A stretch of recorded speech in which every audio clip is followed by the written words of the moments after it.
Hola santos y santas amigos y amigas, seguimos con Mateo 17:10. Entonces sus discípulos le preguntaron diciendo, ¿por qué dicen pues los escribas que es necesario que Elías venga primero? Y respondiendo Jesús les dijo, a la verdad Elías vendrá primero y restituirá todas las cosas. Mas os digo que ya vino Elías y no le conocieron. Antes hicieron con él todo lo que quisieron, así también el Hijo del Hombre padecerá de ellos. Los discípulos entonces entendieron que les habló de Juan el Bautista. Entonces aquí ya se acuerdan que recién pasó la transfiguración y se acuerdan también, ¿no? Debemos conectar eso. Se acuerdan también que en la transfiguración Jesús estaba con Moisés y Elías y ahora los apóstoles están preguntando de que los escribas decían que Elías tenía que regresar. ¿Qué pasaba, amigos? Que en las profecías, en el Antiguo Testamento, se menciona a Elías, como que Elías va a regresar, se menciona claramente que Elías va a regresar, ¿no? Entonces los discípulos no entendían cómo era que Elías va a regresar si ya tenían a Jesús, que es el Hijo de Dios, el Hijo del Hombre, que es el Salvador, y como que, ¿no? A Elías, porque dicen que Elías va a regresar. Entonces vamos a ir ahí brevemente. Está justito, miren cómo Mateo es el primer libro del Nuevo Testamento y está en el último capítulo del último libro del Antiguo Testamento, en Malaquías 4. Miren lo que dice acá. Dice, Malaquías dice, he aquí, bueno, Dios, ¿no? Dios dice a través de Malaquías, he aquí yo os envío a Elías el profeta antes que venga el día del Señor grande y terrible. Él convertirá el corazón de los padres a los hijos y el corazón de los hijos a los padres para que yo no venga y hiera con destrucción la tierra. Entonces, está hablando de Elías, ¿verdad? Ahora vamos a ir a primer capítulo de Lucas, porque ahí se entiende mejor, ¿no? Que Juan el Bautista es Juan el Bautista y Elías es Elías, pero los dos son dos personas diferentes, pero tienen algo, una característica, gran característica en común. Y vamos a ver lo que dice acá. ¿Se acuerdan cuando Juan el Bautista recién iba a nacer? Milagrosamente, porque los padres de Juan el Bautista ya eran mayores, el ángel le dice a Zacarías de cómo iba a ser su hijo. Y miren con lo que dice el ángel. Le dice, el ángel Gabriel creo que era, ¿no? Sí, el ángel Gabriel le dice a Zacarías, al padre de Juan, le dice, porque él, no Juan, irá delante de quién? De Jesús, con el espíritu y virtud de Elías, para convertir los corazones de los padres a los hijos y los rebeldes a la prudencia de los justos, para aparejar el Señor un pueblo preparado. O sea, la misión de Juan Bautista era preparar al pueblo, para eso esa era su misión, y tenía el espíritu y virtud de Elías. No es la misma persona, es diferente persona, pero tenía esa característica que también tenía Elías, ese espíritu y virtud para convertir los corazones de los padres a los hijos y preparar a la gente para Jesús, para el mensaje de salvación de Jesús. Entonces, eso es lo que tenían en común Juan el Bautista y Elías. No son la misma persona, pero estaba profetizado que antes de que venga el Salvador tenía que venir Elías, y en este caso era Juan el Bautista. O sea, no es la misma persona, pero es la persona que tenía ese espíritu de preparar, ¿no? De preparar a la gente para Jesús. ¿Y por qué? Aquí claramente lo dice Mateo, que los discípulos entendieron que les habló de Juan el Bautista. Entonces ya como que está claro que era Juan el Bautista, es Juan el Bautista, pero tenía ese espíritu preparador, ¿no? Que ese mismo espíritu lo tenía, esa misma característica, cualidad la tenía Elías, ¿no? Y también Jesús está profetizando de él. Miren lo que dice Jesús. Dice, más os digo que ya vino Elías, ¿no? Juan el Bautista en este caso, ¿no?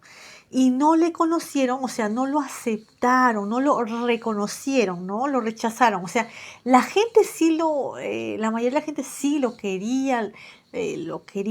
admiraba y se dejaba bautizar, quería bautizarse por Juan, pero ¿quiénes? Las autoridades judías, los escribas, los fariseos, los saduceos, los sacerdotes no lo reconocían a Elías, a Juan, aunque Juan venía era Leví, su padre era sacerdote, entonces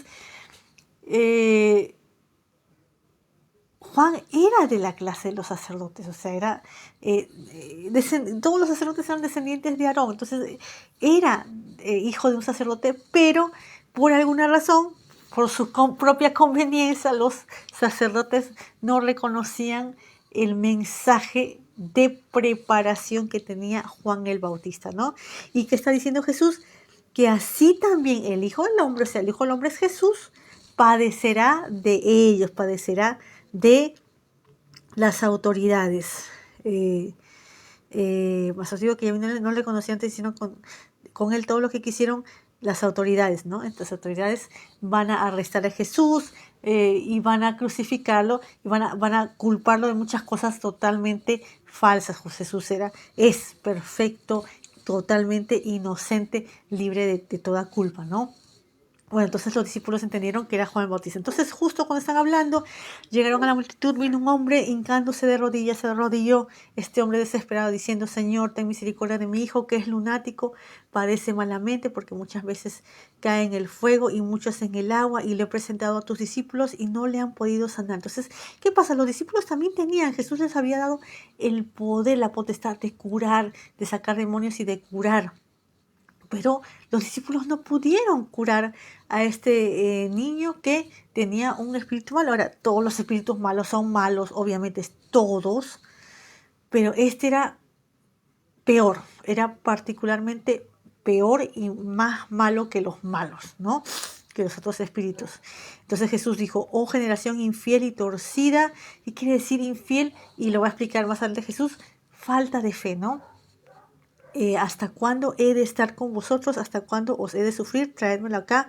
Jesús le reprendió y salió el demonio de él y el niño fue sano desde aquella hora. Jesús obviamente sí pudo curar a este niño, sacarle el demonio, le reprendió y el niño fue sano. Entonces, llegándose los discípulos a Jesús, aparte dijeron: ¿por qué nosotros no lo pudimos echar fuera? Entonces, claro, los discípulos habían intentado, pero no pudieron.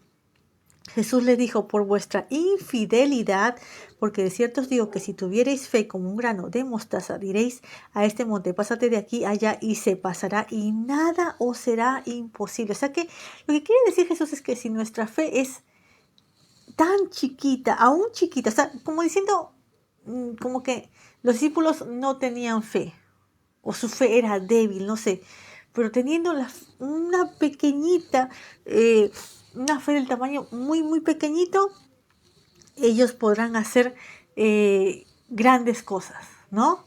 Dirá en una montaña: pásate de aquí, y se pasará, y nada, y qué era importante, nada os será imposible, imagínense. Entonces, así de importante es la fe, amigos, para Jesús, para Dios. Fe, ¿no?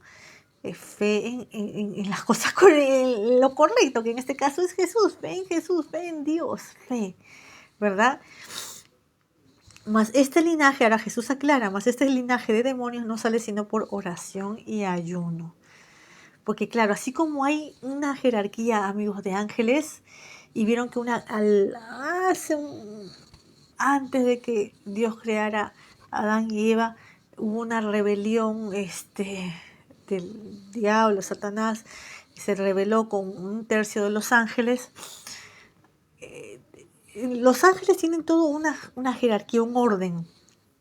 Y como muchos se rebelaron, un tercio de los ángeles, este orden, esa jerarquía pasó a ser también jerarquía en el reino del diablo. En el reino del enemigo también hay un orden de ángeles malos, de ángeles caídos, ¿no? Y este mal espíritu era, era como fuerte, ¿no? Como poderoso, ¿no? Pero pues nada es imposible para Jesús. Jesús es Dios. Jesús sanó a este muchacho, ¿no? Aún de este espíritu que era muy malo. Y estando ellos en Galilea, Jesús les dijo: el Hijo del Hombre será entregado en manos de hombres. Entonces, otra vez Jesús les está preparando para la muerte, la crucifixión y la resurrección de él. Y le matarán, mas al tercer día resucitará. Y ellos se entristecieron en gran manera. Cuando llegaron a Capernaum, vinieron a Pedro los que cobraban las 2 dracmas y dijeron: vuestro maestro no paga las 2 dracmas, es un impuesto, ¿verdad? Y él dice sí, ¿no? Pedro dice sí. Y entrando él en casa, Jesús le habló antes diciendo: ¿qué te parece, Simón? Los reyes de la tierra, ¿de quién cobran los impuestos y tributos o el censo? ¿De sus hijos o de los extraños? Pedro le dice: de los extraños. Jesús le dijo: luego los hijos están exentos. Entonces aquí Jesús, amigos, usa todas las cosas cotidianas para darnos mensaje, para explicarnos de las cosas de Dios y del reino de Dios. ¿Y qué es, amigos? Miren que ellos eran judíos, ¿no? Judea era una provincia del Imperio Romano. Entonces, ellos no eran romanos, tenían otra, ¿no? Otra categoría como extranjeros, entonces tenían que pagar impuestos. Al no ser ciudadanos romanos, no tenían que pagar más impuestos. Entonces Jesús le dice, ¿no? ¿Qué te parece, Simón? Los reyes de la tierra, ¿de quién cobran los tributos? ¿De sus hijos o de los extraños? Y Pedro le dice: de los extraños, de los extranjeros. Y Jesús le dice: entonces luego los hijos están exentos. Entonces, ¿qué quiere decir Jesús, amigos? ¿Qué quiere decir, amigos? Cuando nosotros aceptamos la salvación de Jesús, nos arrepentimos de nuestros pecados y aceptamos su salvación, creemos en su muerte y su resurrección, Dios nos hace hijos, o sea, hijos de Dios, ¿no?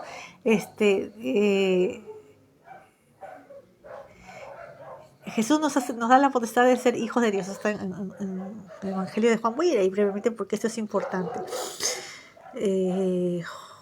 Evangelio de Juan. Eso está en el primer capítulo. En él estaba la vida. Él era la luz, aquella, el fondo estaba al lugar del suyo, mas a todos los que le recibieron les dio potestad de ser hechos hijos de queso. Mas a todos los que le recibieron les dio potestad de ser hechos hijos de Dios, a los que creen en su nombre. Entonces, ¿qué pasa? Mas a todos los que le recibieron les dio potestad de ser hechos hijos de Dios, a los que creen en su nombre. Entonces, ¿qué pasa, amigos? Cuando nosotros recibimos la salvación de Jesús, Él nos da la potestad de ser hechos hijos de Dios. Nosotros no nacemos hijos de Dios, nosotros somos hijos de nuestros padres. Se podría decir hijos de Adán, ¿no? Somos descendientes de Adán, pero nosotros no somos hijos de Dios. Pero cuando ya recibimos la salvación de Jesús, creemos en su muerte y su resurrección, nos arrepentimos de nuestros pecados, Él nos hace hijos.